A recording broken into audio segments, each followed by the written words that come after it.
తీరిందని చెప్పి మాత్రం మనం చేస్తాం. ఇంకో కోరిక కోరారు. అదేంటే ముఖ్యమంత్రి చంద్రబాబు గారు చూస్తే నేను ఒక మాట చెప్పాలనుకుంటున్నాను. అదేంటంటే వాళ్ళు విశాఖ నగరం అభివృద్ధి చెందుతుంది, విశాఖ నగరంలో ప్రపంచ తెలుగు మహాసభలు జరపాలి అని చెప్పి ఆయన దానికి ఒక పెద్ద ప్రణాళిక కూడా తయారు చేశారు.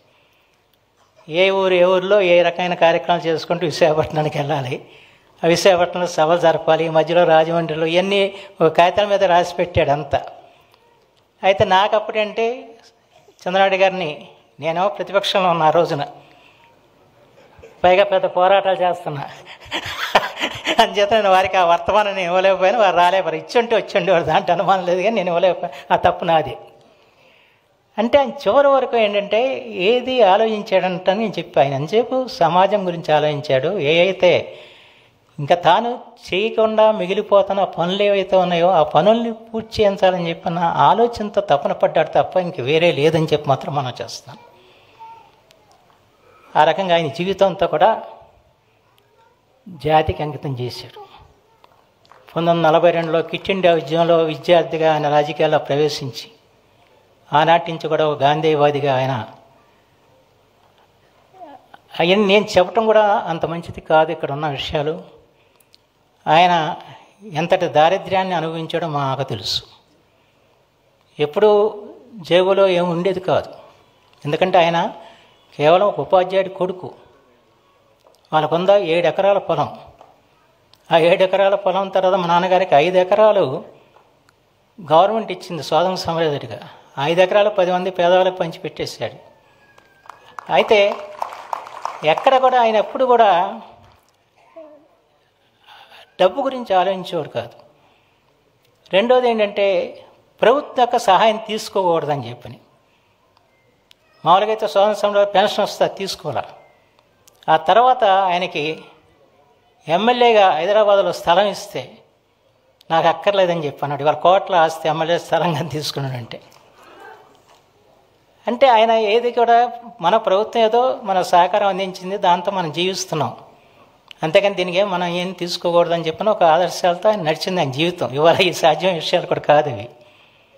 ఆయన జీవితంలో కారు ఎక్కడ కొనలా, బస్సులోనే నడిచి వెళ్ళేవాడు. మంత్రిగా కూడా బస్సులోనే వెళ్ళేవాడు.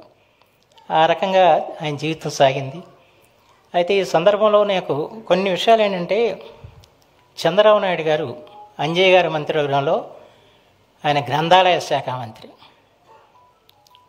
మా నాన్నగారు అవనిగడ్డలో ఒక గ్రంథాలయం స్థాపించారు. దాన్ని గ్రంథాలయ పితామహుడు వైఎం వెంకటరమణయ్య గారు, పాతూరు నాగభూషణం గారు వచ్చి దాన్ని ప్రారంభించారు. దాదాపు 30,000 ఎకరాలు 20 పుస్తకాలు ఉండేవి.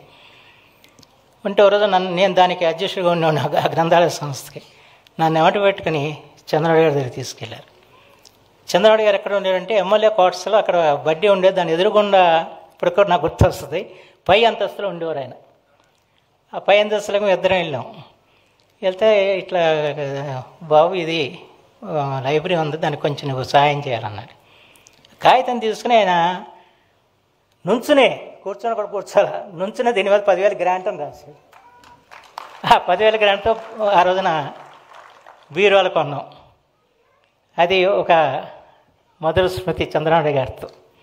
మొట్టమొదటిగా వారిని చూసింది నేను అప్పుడే. ఈ రెండవది ప్రపంచ తెలుగు మహాసభలు మలేషియాలో జరిపినప్పుడు వారు స్టేట్ ఆర్కైవ్స్ కూడా మంత్రిగా ఉండేవాడు. ఆ స్టేట్ ఆర్కైవ్స్లో ఇతిహాసం అని చెప్పిన పెద్ద మంచి ప్రామాణికమైన త్రైమాస పత్రిక ఉండేది. ఆవిడ మా నాన్నగారు అంతర్జాతీయ తెలుగు సంస్థ అధ్యక్షులుగా ఉండేవారు. అప్పుడు వారిని కోరారు, ఇట్లా ఈ మహాసభలకు మీరు కూడా చేయాలని చెప్పంటే అప్పుడు అద్భుతంగా ఆంధ్రదేశ చరిత్రని ఐతిహాసిక పత్రిక ద్వారా రూపొందించి దాన్ని ఆవిష్కరించిన వ్యక్తి నారా చంద్రబాబు గారు. ఇవన్నీ మా చిన్ననాటి జ్ఞాపకాలు. వాటిని కూడా ఈరోజు చేస్తే ఇంకా ఎక్కువగా మాట్లాడటం కూడా భావ్యం కాదు. ఏదైనా ఈ శత జయంతి సందర్భంలో వారికి అపూర్వంగా నివాళులు అర్పించడానికి, వారు దేశానికి చేసే రాష్ట్రానికి చేసిన సేవల్ని మళ్ళా ఒకసారి మననం చేసుకోవటానికి, ఆ తెలుగు భాష అభ్యున్నతికి మనందరం కూడా పునరంకితం కావటానికి ఈ కార్యక్రమం దోహదపడాలని చెప్పి నేను మనసారా కోరుకుంటూ అందరికి కూడా మరోసారి నేను శిరసించి మీరందరూ కూడా వచ్చినందుకు మీ అందరికీ కూడా నేను ధన్యవాదాలు తెలియజేస్తూ సెలవు తీసుకున్నాను. జై హింద్. ధన్యవాదాలండి. నన్నపనేని రాజకుమారి గారిని వేదిక మీదకు రావాల్సిందిగా సవినయంగా ఆహ్వానిస్తున్నాం. Madam please madam.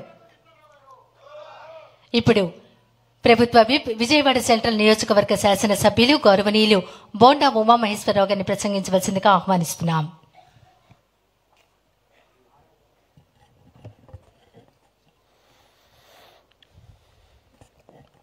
ఈరోజు మండలి వెంకటకృష్ణారావు గారి శత జయంతి ఉత్సవాలకి ముఖ్య అతిథిగా వచ్చేసినటువంటి గౌరవ ముఖ్యమంత్రి నారా చంద్రబాబు నాయుడు గారికి, అలాగే మా అన్న మండల బుద్ధప్రసాద్ గారికి, అట్లాగే వేదిక మీద ఉన్నటువంటి మంత్రి, శాసనసభ్యులు, పెద్దలు అందరికి కూడా పేరు పేరున హృదయపూర్వక నమస్కారాలు తెలియజేస్తా ఉన్నాను.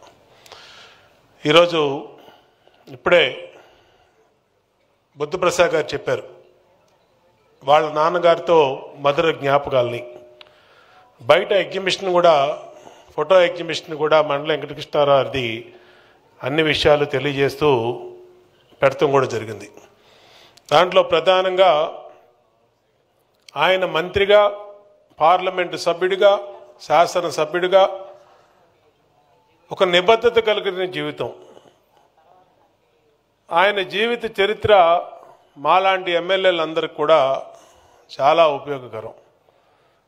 ఇవాళ పరిస్థితులన్నీ కూడా మారిపోయినాయి. ఇప్పుడే బుద్ధప్రసాద్ గారు చెప్పారు, వేదిక మీద పద్మశ్రీ బిరుదులు వచ్చిన అటువంటి వాళ్ళకి గత ప్రభుత్వంలో సత్కరించి వాళ్ళని ఒక శాలువా కప్పే పరిస్థితి కూడా లేనటువంటి పరిస్థితిలో ఈ రోజులు 100 సంవత్సరాలు మండలి వెంకటకృష్ణారావు శత జయంతి ఉత్సవాల్ని గుర్తుపెట్టుకొని ముఖ్యమంత్రి గారు పిలవంగానే విచ్చేసినటువంటి ఆయనకి అందరూ చప్పట్లు కొట్టి ఆ మహానుభావునికి అభినందించమని కోరుతాం.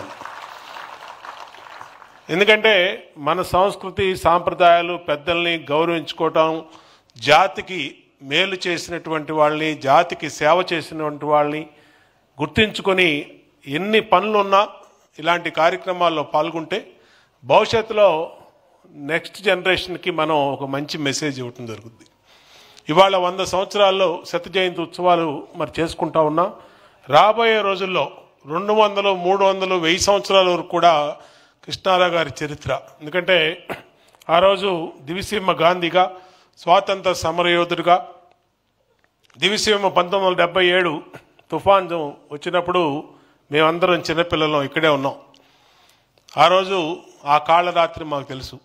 దాని తర్వాత ఎంత నష్టం జరిగిందో పేపర్ల ద్వారా, రేడియోల ద్వారా చూస్తే చాలా వేల మంది చనిపోతే మహామహులందరూ కూడా రోడ్ల మీదకి వచ్చి, ఆ రోజు ఎన్టీఆర్ గారు రోడ్ల మీదకి వచ్చి ఇదే బీసెంట్ రోడ్లో జోలి పట్టి ఆ రోజున అందరూ కూడా కలెక్ట్ చేసి ఆ దివిసీమ బాధితులకి ఆదుకున్నటువంటి విషయం. వేల మంది చనిపోయారు, దివిసీమ మొత్తం కొట్టుకుపోయింది. అలాంటి సమయంలో ప్రజల పక్షాన నిలిచి ప్రజల కోసం పనిచేసినటువంటి మండలి వెంకటకృష్ణారావుని ఈ జాతి మరవదు, ఈ జిల్లా మరవదు, తెలుగు భాష మరవదు, తెలుగు వ్యక్తులు మరవరు అని తెలియజేసుకుంటూ ఆ మహానుభావును వెంకటకృష్ణారావుకి ఘన నివాళులు. ఆయన ఆత్మ ఎక్కడున్నా సరే ఇవాళ చంద్రబాబు నాయుడు గారు వచ్చిన ఈ సభకి చూసి ఆయన మరింత సంతోషంతో ఉంటుందని కూడా తెలియజేసుకుంటూ ఆయనకి ఘన నివాళులు ఈ నియోజకవర్గ శాసనసభ్యుడిగా తెలియజేస్తూ సెలవు తీసుకుంటాం.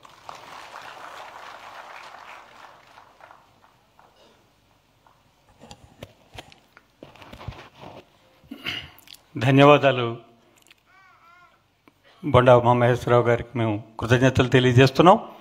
ఇప్పుడు శ్రీ మండలి వెంకటకృష్ణారావు గారి శత జయంతి స్మృతి సంచిక a lighthouse in the storm ఆంగ్ల వ్యాసాల సంపుటి మాన్య ముఖ్యమంత్రి వర్యుల చేతుల మీదుగా ఆవిష్కరణ జరుగుతుంది.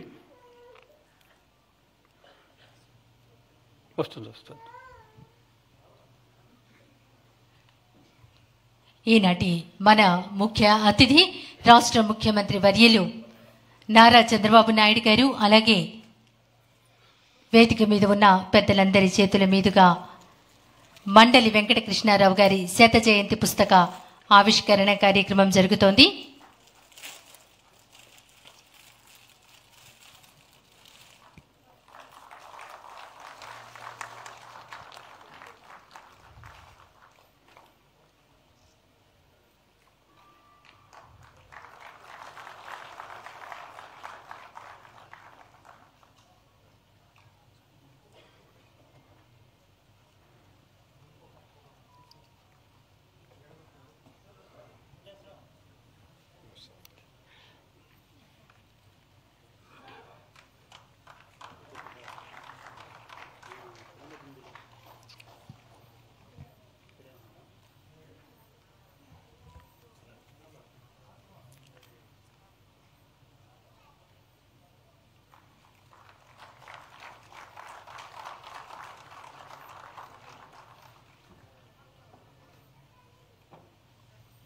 ఇప్పుడు ఆంధ్రప్రదేశ్ భాషా సాంస్కృతిక శాఖ సంచాలకులు, ప్రముఖ చిత్రకారులు శ్రీ రేగుళ్ల మల్లికార్జునరావు గారు చిత్రించిన మండలి వెంకటకృష్ణారావు గారి చిత్రపట ఆవిష్కరణ మాన్య ముఖ్యమంత్రి వర్యులు దీన్ని ఆవిష్కరిస్తారు.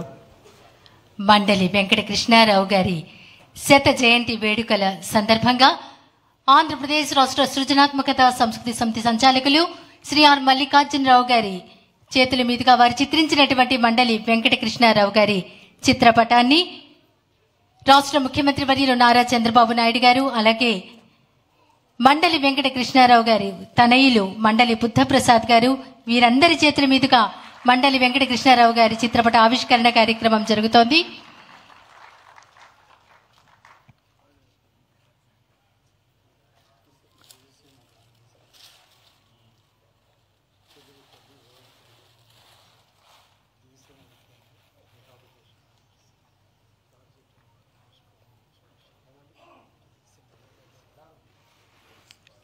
తుఫాన్లో అల్లకల్లోలం అయినటువంటి దివిసీమ పునర్నిర్మాతగా మండలి వెంకటకృష్ణారావు గారిని చిత్రించినటువంటి గొప్ప చిత్రం అది. రేగుళ్ల మల్లికార్జునరావు గారు చిత్రకారులే కాదు, మంచి రచయిత కూడా. ఆదర్శనేత అజాత శత్రువు మండలి వెంకటకృష్ణారావు అనేటువంటి పుస్తకాన్ని వారు రచించారు. దాన్ని కూడా మాన్య ముఖ్యమంత్రి వర్యులు ఇప్పుడు ఆవిష్కరిస్తున్నారు. ఆదర్శ నేత అజాత శత్రువు మండలి వెంకట కృష్ణారావు పుస్తక ఆవిష్కరణ కార్యక్రమం రాష్ట్ర ముఖ్యమంత్రి వర్యులు అలాగే వేదిక మీద ఉన్న పెద్దలందరి చేతుల మీదుగా జరుగుతూ ఉంది. రాష్ట్ర సృజనాత్మకత సంస్కృతి సమితి సంచాలకులు మల్లికార్జునరావు గారు రచించినటువంటి